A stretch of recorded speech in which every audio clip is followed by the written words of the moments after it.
Hi friends, I am Ankit and today I will show you how to cancel send friend request on Facebook.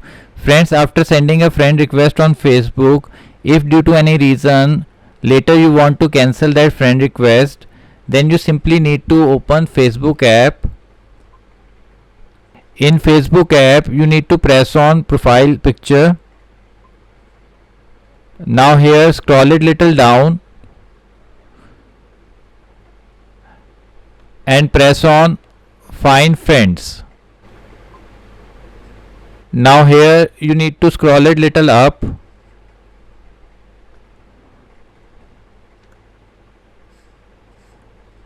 and on the top you need to press on see all.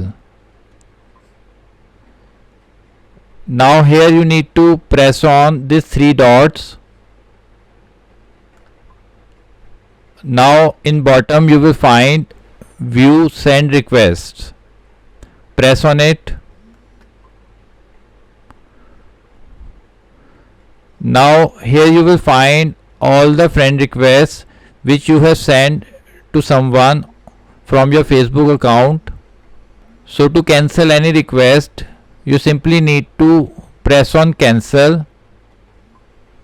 Like this you can cancel multiple friend requests.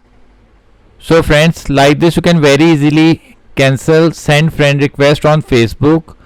I hope you find this video useful. If you like the video, then press on like button and don't forget to subscribe our channel and press on bell icon to receive email notifications free of cost.